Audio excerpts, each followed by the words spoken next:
We must do what the gods did in the beginning. Thus the gods did, thus men do. This Indian adage summarizes all the theory underlying rituals in all countries. This is how the legendary scholar of religion, Mircea Eliade, summarizes one of his deepest insights in his book, The Myth of the Eternal Return. That insight not only came to be central to Eliade's work, but remains highly influential on the field of religious studies to this day. In this video, we will take a closer look at what Eliade believed was the most powerful religious impulse of primitive man, the impulse to becoming universal. To understand our ancestors, Eliade tells us, we must understand the way they saw reality was vastly different from how we see it today. In archaic times, man saw the world as an intersection of two planes of existence, the sacred and the profane. The plane of the sacred was the plane of forms, to use Plato's terms, or of archetypes and categories, to use Eliade's. The sacred contained gods, ideals, universals, things that exist beyond time and space. The sacred was the place of permanence, immortality, and power, the wellspring of life, the creative ground of being. The plane of the profane contained, well, it contained everything else. Everything mundane, trivial, impermanent, undefined, banal. All the random accidents of daily experience. Everything that doesn't fall into a category, that doesn't follow an ideal. There was nothing universal about the profane. It existed concretely, in time and space. It had a beginning and an end. Since it was the place of change, the profane was also the plane of decay, of death. Notice how modern thinking is flipped on its head when we examine archaic ontology. Everything you can see, touch, smell, everything that has a material existence in space and time, everything we would today call real, was, for archaic man, unreal. Or rather, it was only real insofar as it expressed a transcendent ideal, an archetype in the plane of the sacred. It was the archetype, the universal, that appeared real to archaic man, while the particularities of space and time seemed like pale reflections of ultimate reality. Of course, all of this is Eliade's own terminology. He himself reminds us primitive man never used such terms and philosophical concepts. Nonetheless, Eliade tells us, primitive man acted out these beliefs, even if he did so unconsciously. Anyway, the point is, archaic man always strove to be as close to the sacred as possible, for it was the sacred that was real for him. Eliade writes, an object or an act becomes real only insofar as it imitates or repeats an archetype. Thus, reality is acquired solely through repetition or participation. Everything which lacks an exemplary model is meaningless. It lacks reality. Neither the objects of the external world, nor human acts, properly speaking, have any intrinsic value for archaic man. Objects or acts acquire a value, and in so doing become real, because they participate in a reality that transcends them. Among countless stones, one stone becomes sacred, and hence instantly becomes saturated with being. The object appears as the receptacle of an exterior force that differentiates it from its milieu and gives it meaning and value. It appears incompressible, invulnerable. It is that which man is not. Eliade sees all actions of archaic man as motivated by the same impulse, escaping the profane and concrete and entering the sacred and universal.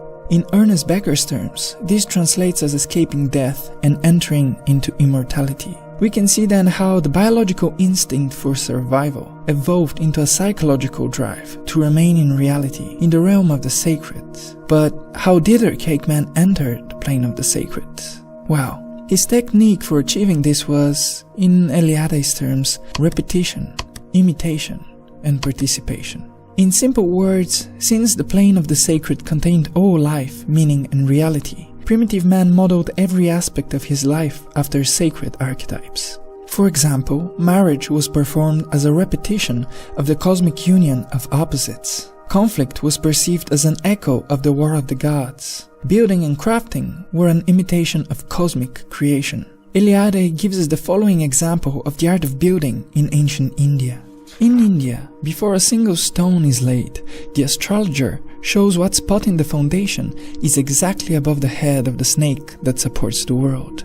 The mason fashions a little wooden peg from the wood of the Khadira tree, and with a coconut drives the peg into the ground at this particular spot, in such a way as to peg the head of the snake securely down. The act of foundation repeats the cosmogonic act, for to secure the snake's head, to drive the peg into it, is to imitate the primordial gesture of Soma, or of Indra when the latter smote the serpent in his lair, when his thunderbolt cut off its head.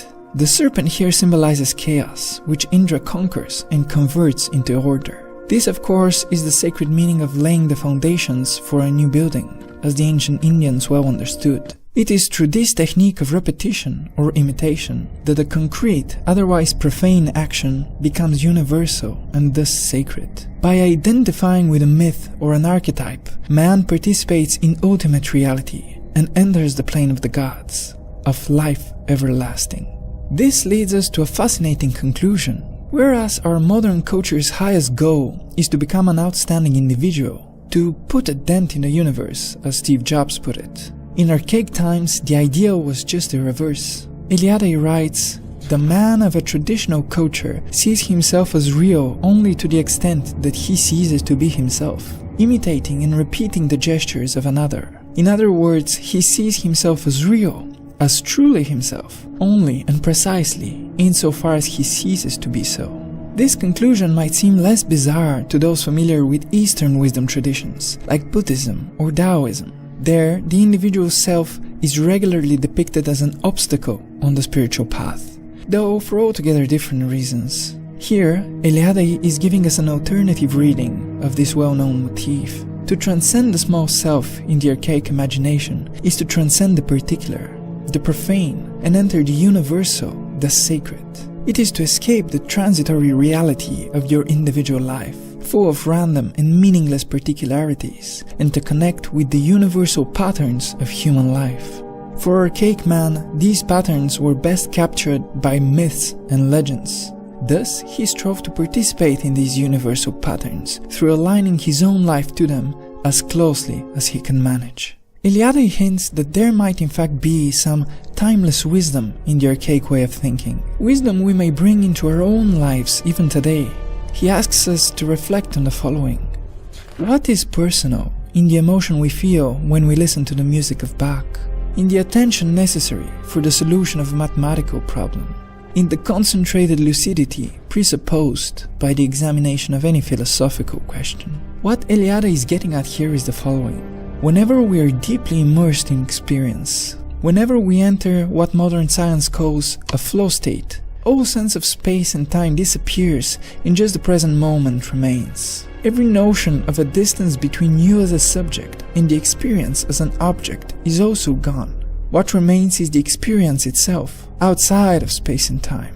That is to say, infinite and eternal, sacred. This modernist take on archaic thinking might point to some deep truth about life. Perhaps, psychologically speaking, there really is some universal, platonic plane of reality hidden beneath ordinary experience. A plane of reality our ancestors knew how to enter, but one we have lost our way to today. Here we just scratched the surface of Mircea Eliade's classic. Check back on us next week for more on the myth of the eternal return, as we continue to mine the book's deep insights about man's place in the universe. Make sure to like and subscribe too if you'd like to see this channel grow with more content on religion, psychology, and philosophy. And remember Rumi's words, what you seek is seeking you. See you next time.